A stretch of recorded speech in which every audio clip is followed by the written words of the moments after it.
Today I'm going to show you our main heat source for camping in the winter and why we think the Wave 3 catalytic heater is the perfect solution for van life. You're not going to want to miss this, so stay tuned. See you in a minute. We are Tanya and Derec. We built out Betty White, our Ram ProMaster camper van, not only to accommodate my solo trips as someone with multiple neurological issues and chronic pain, but also Derek's wheelchair when he chooses to come along. And let's not forget our two dogs, Gunner, Derek's service dog, and my funny beagle named Desert Sage that travel with us. Our lives definitely aren't cookie cutter. We never know what's going to happen. We are usually throwing some curveballs, but one thing we do know is you must never give up because life is worth it. So we hope you will follow our van life voyages and also our everyday lives at base camp, where you will often find us outdoors, proving being in nature is the best medicine. Okay guys, welcome back to our van, Betty White. For those of you new here, welcome. Okay, last winter I did a video on our different heat sources that we use in the van, and one of them was the Wave 3 heater. We got a lot of feedback and people wanted me to do a how-to and a review of the Wave 3 heater, so this is that video. If you'd like to see the other video, click the card above, or there'll be a link in the description box below. So anyway, let's get started. Today I'm going to show you how safe and easy the Wave 3 heater is for van life. I have been using it for several years now and I absolutely love it. Along with my 5-pound propane container that holds 5 of those little green canisters. So getting that refilled not only saves money, but also saves having to throw away those green canisters all the time, which cost a lot of money. So again, you're going to save money if you have a refillable small propane. Of course you can use the big one, but it's hard for me to lift and handle, so I choose to have the 5-pound one refillable.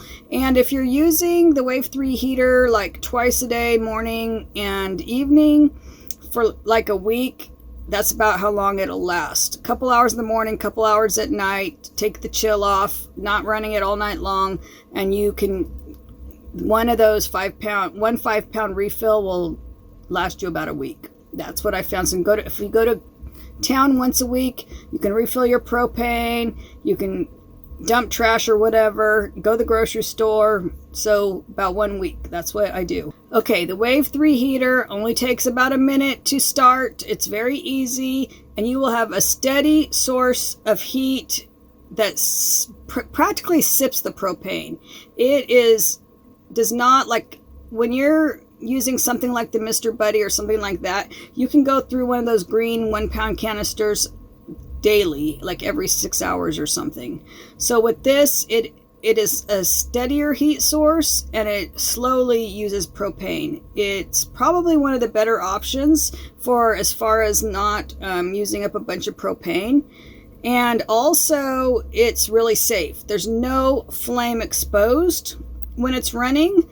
Like on Mr. Buddy, you see an active flame. This one, it heats this mat up, and the mat gets hot, and then the flame goes away, so the mat just stays lit. So it does still take propane, but it doesn't put out a lot of the condensation that other sources do.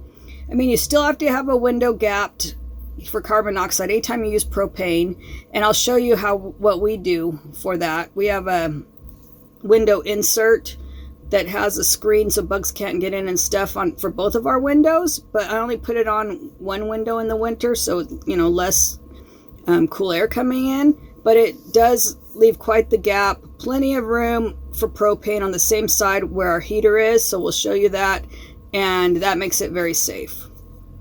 So anyway, let me show you how we do this. It's very, very easy. I have my 5-pound propane canister here, and right behind Sagey's toy box, which fits perfectly in the chair area that slides back and forth. So it's there. Here's the window. Let me show you. We've got that screen in there so bugs can't get in. It gives quite a gap. This kind of covers it, but still has plenty of airflow through there. See, there's plenty of air going through, and even the side here, it just covers the window, but there's still a lot of area for airflow right there. And it's literally right here. And no, the heater isn't next to anything. It's pulled out from the wall. We pull it out from the wall. Nothing's near it. The shelf's way up here. When it's running, we make sure that there's nothing nearby. No towels, no nothing. And of course you could put it on the floor that has feet. You can take the feet off. You can mount it. Whatever. These are used in a lot of RVs, so it's safe to run all night. But I don't. I mean, if it was an emergency and it was like super, super cold or something, I would run it all night, but haven't had to. And here's what it looks like. It has start, low, high. And here's the igniter. I paid extra for this elbow here, so that it wouldn't get kinked. And the hose is extra as well, and the feet. So altogether, I think we paid like $350, okay? I don't know what it is now. That was back in like 21. We've had this for several years. Absolutely love it. We've been using it for that long. So let me show you how it starts and how even it glows, and how you won't see like a big flame or anything. So let me show you that. Okay, I'm going to face it more towards us so you can hopefully see everything. Make sure you remove any towels. There's nothing in the way, nothing close by. You have good clearance around it. Up on top, let me show you that. There's the operating instructions. Oh, it's hard to see. Oh, there they are. Yeah, see, operating instructions. Okay. So, if you forget, you can just read them. Step 1, read and understand all content of the operating manual. Step 2, control knob to start off position. Step 3, open up the gas supply valve. Step 4, depress control knob for 10 seconds. Okay, that's all the stuff we're going to do first. So I'm turning on my, okay, it's all the way open. Still got green, still got plenty of propane down there, and I've been using it for a few days, so that's good to know. It's still on the green, the little sensor is. Okay, so what you do next, we're gonna, I know what to do, but I'm gonna read it just so you know. Okay, then you're gonna firmly depress the control knob for 10 seconds. Okay, then step 5 is, continuing to depress the control knob, fully depress and release the striker button repeatedly until flame spreader is lit. After ignition occurs, keep knob depressed for 45 to 60 seconds maximum. Okay, so here we go. 10 seconds first. 1, 2, 3, 4, 5, 6, 7, 8, 9, 10. Striker. Do you see it's lit? We're going to keep this depressed for about 45 seconds. And you can see it's lighting. I don't know if you can see, but it's lighting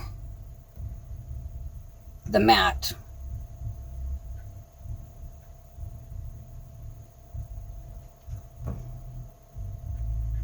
Okay, now you're going to turn it to high, it says, after your about 45 seconds. There, it's on high. And if you did it long enough and it remains hot, yeah, it's still lit. I can see it and I can feel it. So you'll see the flame is gone. You see no flame, but it's very hot. It's on high. If you look down here, I don't know, where are we? This is on high. Okay, so you're going to leave it there for a while to make sure that it's well lit and it's putting out heat. It's definitely putting out heat. You can kind of see it glowing. I don't know if you can or not in the camera, but this whole thing will be glowing a little bit. It's gray, but it starts turning like a pink or peachy color. I think you can see some of it maybe. Anyway, it's very hot, it's going, and there's no flames. See that? The striker where the flame was, gone. And if it falls over, it automatically like turns off. So that's a safety feature as well.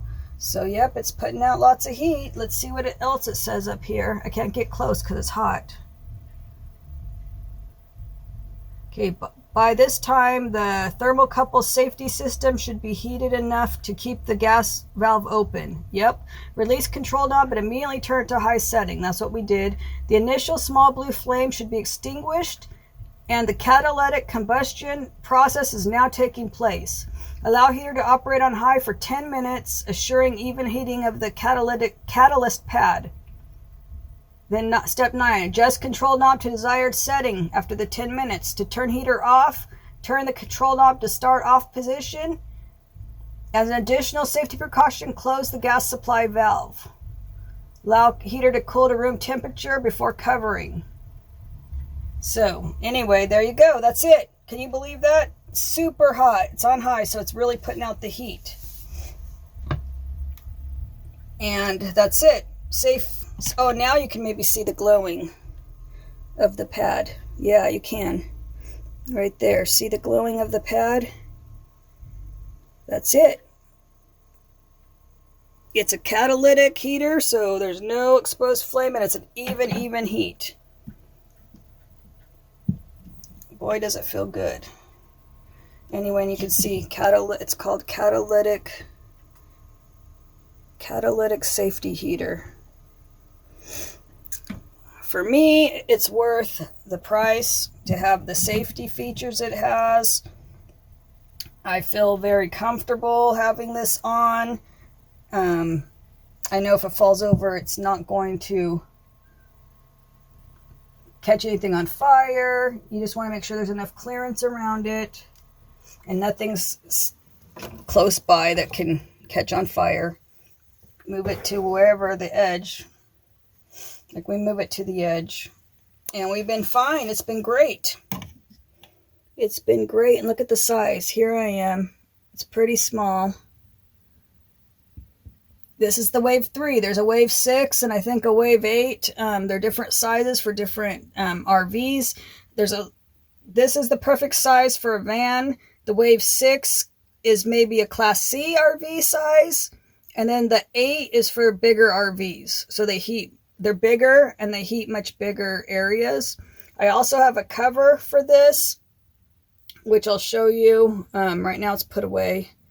And let's check in on Sage. She's taking a nap.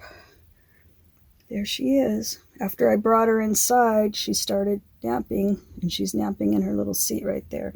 And the cover's underneath her seat up front. That's where I keep the heater on the floorboard when it's not in use. And so the cover's under there. So I will show it to you in a picture with the cover. Anyway. There we are. There we go. Hope you learned something from this video.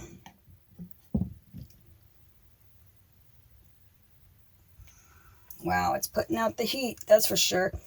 And it's only been 7 minutes, so a few more minutes and I'll turn it down to low because we don't need it to be that high right now. But anyway, it looks like it's closer than it is to this. There's a good foot, and there's nothing over here that can catch on fire. It's good. Lots of clearance on my little kitchenette. It's on the foot extension, that the pop-up side, so that gives me still room here to cook and stuff. And you can see there's a little bit of a mess I need to clean up, but stuff to throw away, but kind of see the size in relation to the van, and it heats up the whole space in here. So anyway, my favorite heat source right here.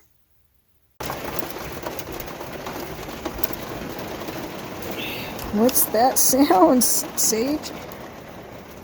What is it? What's that sound? Is it so loud? Is it so loud? Is there a storm outside? Is it stormy out there? Oh my goodness. Oh my goodness. What is it? What is it? What's the sound? Thanks, Fan Clan, for watching. And if you gained information from this video, please give it a thumbs up and subscribe to our channel. And don't forget to click the bell notification to all so you don't miss a single episode.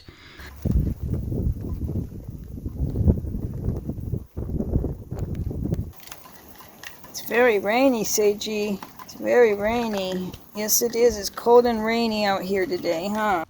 Ways you can support this channel are in the description box below the video, including our nonprofit organization, the Just Roll With It Mobility Foundation, where we give grants for mobility equipment to get those with physical challenges outside to enjoy life. Also, if you want to see more of Desert Sage, our beagle puppy, click on her picture here and you can subscribe to Puppy Shenanigans. See you in the next video. Bye, everyone.